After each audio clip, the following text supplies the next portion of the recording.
em três pessoas, iguais, em comunhão.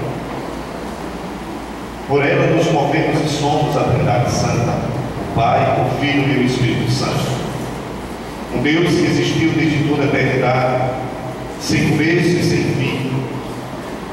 Um Deus que cria, salva, sustenta, santifica, governa, providencia a humanidade e a criação. Um Deus família que se manifestou a nós. O Pai que cria, mas o Filho e o Espírito Santo ajuda. O Filho que salva na cruz e ressuscita, mas o Espírito e o Pai ajuda. O Espírito Santo derramado em nossos corações no batismo, que santifica a humanidade e os crentes, ajudado também pelo Pai e pelo Filho. Portanto, a Trindade Santa vive uma comunhão perfeita. Quando age, os três agem. Há uma comunhão bonita, por isso que a Trindade Santa é modelo, é protótipo de comunhão, é a melhor família, é a melhor sociedade, é a melhor comunidade. Não existe hierarquia de poder, Pai, Filho e Espírito Santo. Não é assim.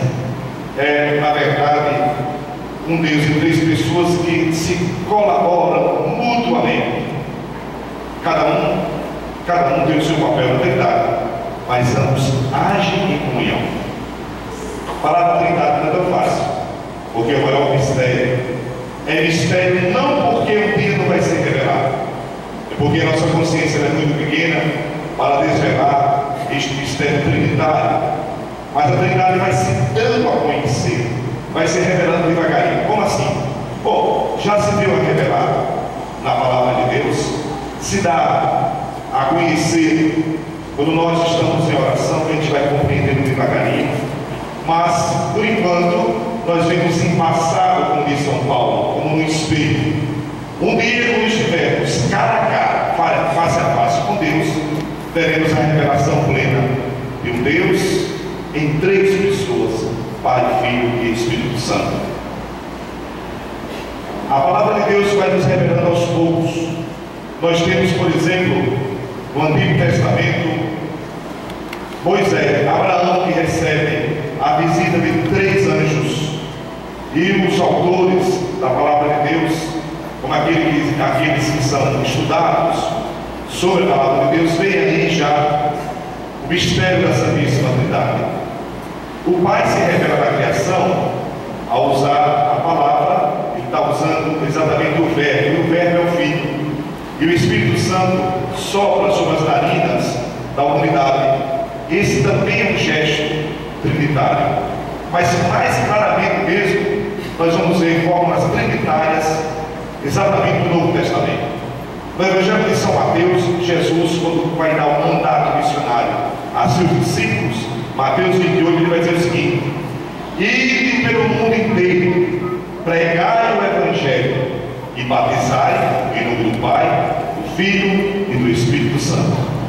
São Paulo, nas suas cartas, ele, no endereço, no momento remetente, na saudação inicial das suas cartas, ele começa com a forma trinitária, que será o objeto exatamente de saudação na hora da liturgia da missa.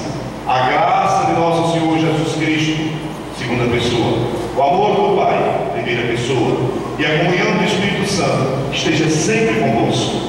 É uma forma trinitária, uma reafirmação de um Deus uno e trino. E aí a gente vai percebendo que a palavra de Deus vai dando exatamente sinais deste Deus trinitário. Na liturgia, o padre começa a missa em nome do Pai, do Filho e do Espírito Santo. Começa as orações em nome do Pai e termina o nosso Senhor Jesus Cristo na unidade do Espírito Santo. Ó Deus, então, reverência ao Pai, o nosso Senhor Jesus Cristo na unidade do Espírito Santo. Ou seja, pela Trindade nós nos movemos e somos. Quando vamos rezar pessoalmente, ajoelhados ou antes das refeições, quando saímos para o trabalho, quando entramos no trabalho, quando estamos diante de um momento e precisamos nos encontrar com Deus, a gente sempre começa em nome do Pai, do Filho e do Espírito Santo. Faz parte da nossa vida espiritual, faz parte da Trindade Santa do nosso cotidiano. Não obstante ser tão árido, quando nós fazemos teologia, o tratado mais árido, mais metafísico que tem, que a gente não compreende muito, é essa mesma Trindade. Por quê? Porque Deus é simples. E se Ele é simples, Ele não pode ser pipinado, retalhado, para ser conhecido univocamente, rapidamente.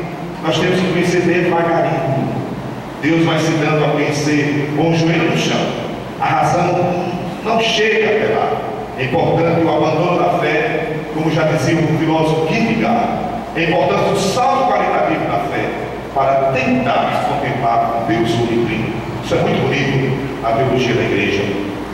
Mas, de maneira catequética, nós podemos falar da Trindade. O Papa João Paulo II, saudoso Papa e beato João Paulo II, em uma das suas encíclicas, ele vai nos dizer o seguinte, para falar da Trindade. Vou falar de dois aspectos catequéticos. Primeiro, o seguinte, ele diz: nós, de braços abertos, lembramos a cruz de Cristo. Um traço vertical e o outro horizontal. Mas também lembramos o sinal da nossa fé: o Pai, o Filho e o Espírito Santo. Como assim? Em pé, então, o tronco. Lembra-nos o Pai, ingênito, nascido desde toda a eternidade, sem princípio e sem fim, alfa e ômega. O Filho foi o primeiro braço, a primeira asa que o Pai e o Espírito Santo envia para salvar a humanidade e para aconchegar, abraçar a humanidade. O braço, o outro, lembra-nos o Espírito Santo derramado em Pentecostes para santificar a humanidade, para abraçar e acolher a humanidade. Um Deus uno, nos lembra o Pai, tronco que tem as suas asas enviadas em missão. Primeiro o Filho para santificar, para salvar, e ao mesmo tempo o Espírito Santo para santificar a cada um de nós. Mas são os três que agem ao mesmo tempo. Temos uma palavra muito bonita em latim que chama circuncisão, quer dizer, há uma rotação, há um entrelaçamento profundo entre o Pai, o Filho e o Espírito Santo. Por isso que ele é protótipo de comunhão perfeita, é protótipo de melhor comunidade, de melhor sociedade, de melhor família, que se ama e trabalha mutuamente em função da salvação e da santificação de cada um de nós. Esse é o primeiro exemplo catequético. Um ser humano que tem o sinal da Trindade. E o último é exatamente uma flor. Se a gente pegar aqui, por exemplo, esta flor, o caule nos lembra o Pai que sustenta a Trindade. A flor nos lembra o Filho que desabrochou, se encarnou, se fez um de nós. O aroma que sentimos nos lembra o Espírito Santo que não tem corporidade, mas que age no coração da gente de maneira eficaz. Ele é o sopro divino, é o vento, é a potência energética do Espírito. Nós não vemos a energia, mas sentimos a energia. Nós celebramos o domingo passado, desde o Pentecostes. Então, são símbolos catequéticos, de maneira tão simples para falar da Trindade. Então é fácil ou difícil falar da Trindade? É difícil porque é um mistério, mas é fácil porque Deus é simples, não é composto. Se fosse composto, como dizia Descartes, ele separaria em quatro partes. Começaríamos a resolver, a entender pelas partes menores, e chegaríamos com certeza a compreender a totalidade de Deus. E depois tiraríamos a prova para compreender que é Deus. Mas não é assim, meus irmãos.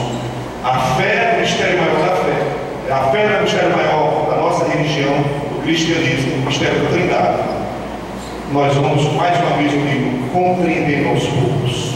Precisamos então adorar o Pai, é Deus, adorar o Filho e adorar o Espírito Santo.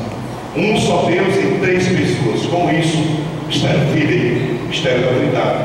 A gente devagarinho vai compreendendo. E esse mistério vai se desvelando aos poucos. Que nós digamos sempre, quando a gente diz assim, glória ao Pai, ao Filho e ao Espírito Santo, a gente faz uma reverência. Agora, quando nós dizemos em nome do Pai, se benze. Quando o Pai diz glória ao Pai, não precisa se benzer. A gente faz uma reverência, porque é um louvor à Trindade. Quando a gente faz em nome do Pai, em nome do Pai, do Filho e do Espírito Santo, a gente se benze, certo? Então são maneiras catequéticas de a gente falar desse grande mistério da Trindade.